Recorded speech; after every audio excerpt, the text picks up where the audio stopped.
I want to talk about your masterpiece, right?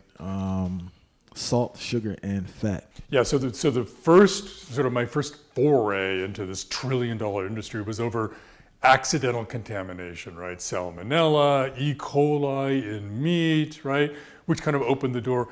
But then I was meeting with one of my best sources, a guy who tests meat for the meat industry for E. coli, and he said, Michael, you know, as tragic as these incidents of contamination where people are getting sick eating this food, you really should look at what my industry is intentionally adding to their products over which they have absolute control. He was worried about all the salt going into processed meat. And when I started looking at salt, I then realized that oil and sugar and salt was this unholy trinity, if you will, in which this industry relies on to get us to not just like their products, but to want more and more of them. And so that's when I was off and running, looking at the processed food industry and all of the incredible things it does to get us hooked on its products.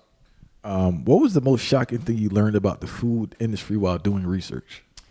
Yeah, there were kind of two shocking things. On a personal level, that the executives at these companies don't eat their own product, their own food, if you want to call it food, right? They either because they know better and they themselves can't sit down with a bag of Oreos and not eat the whole thing in like half, in a sitting, or because they don't have to, because they have enough money, they can have a personal chef and a nutritionist, and their spouse doesn't have to work outside the home, they can cook meals, right? That I think is a really important thing, is that these things that dominate the grocery store are being made by people who don't touch them themselves. On a broader level, what really kind of surprised me is how hooked they are on using gobs of salt, sugar, fat to sort of make their products, right? I had no idea. So, and that's a really interesting and important point to kind of make, which is in our hands, in the hands of a good home cook, there's nothing wrong with salt, sugar, fat. But this industry is using those three ingredients in all these ways that don't even have to do with flavor. It has to do with the logistics and the industrial setup of food. I'll tell you a story if you want, right? So at one point, salt became public enemy number one in kind of the food nutrition world, right? Because of its association with high blood pressure, heart disease. So I went to these companies and I said, why, looking at the numbers, 75% of the salt we're getting in our diet is coming from you guys, not from the salt shaker on the kitchen table. Why don't you just cut back on the salt you're using? Help us all out. And they go, and one of the biggest companies, Kellogg's. That's your Kellogg's experience. Yeah. Kellogg's, Battle Creek, Michigan, right? Makes all the cereals and other stuff. They go, hey, that's a great question, Michael. Come on in.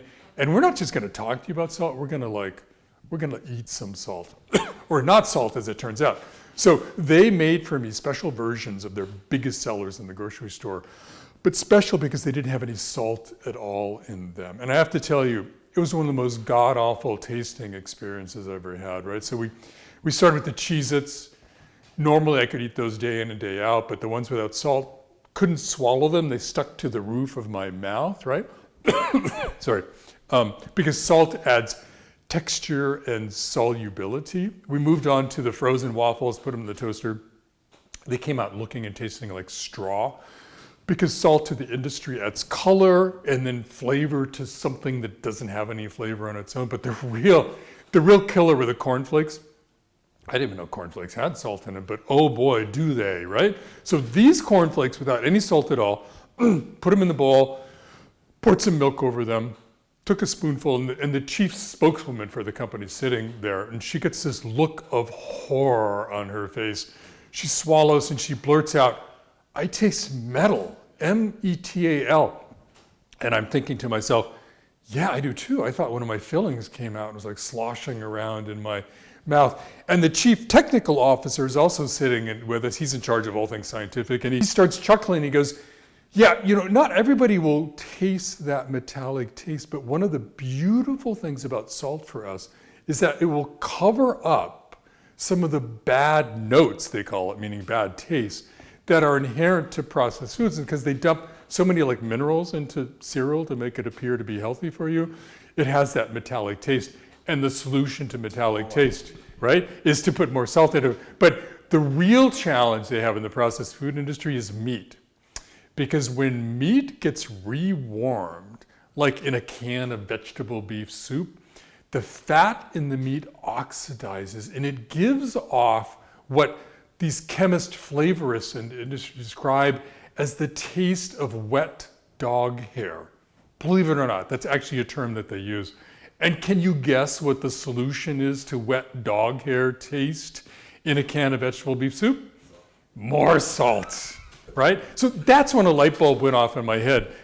And one of the most surprising things in the research was these guys are more hooked on using harmful amounts of salt, sugar, fat in their products than we are, which is a real important question if you start asking, can these companies like now play a meaningful role going forward and helping us kind of change the way we eat and eat better? And that's a real open question.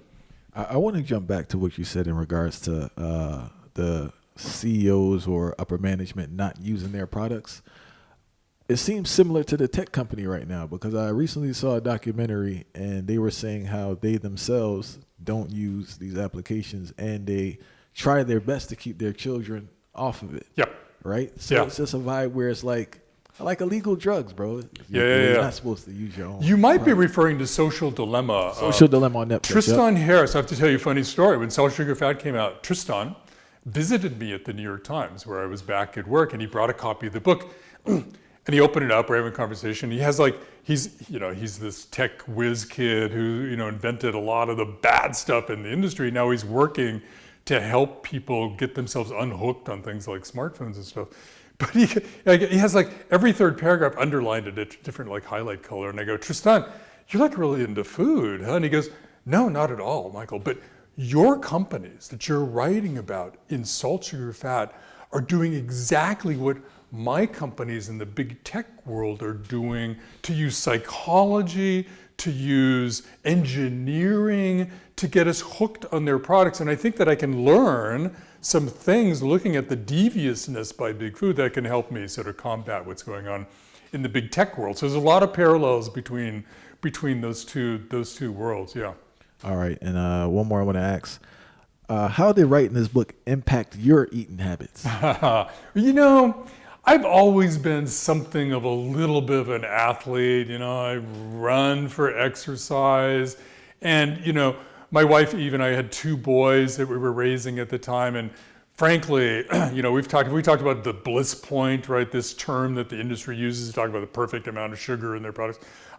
My 2 boys were like little walking bliss points for sugar. How difficult is it to raise kids in this food environment? So I think the real lesson I got from writing Salt, Sugar, Fat and then the second book was that you can't preach to people about healthy food. Nobody wants to hear that. The government's been preaching at us to eat more vegetables for decades now, and it hasn't worked, right? I think the better way to go about it is kind of what you're doing, which is to have a conversation with people and, talk with them about kind of the consequences of their eating habits. Talk to them sort of how they value food.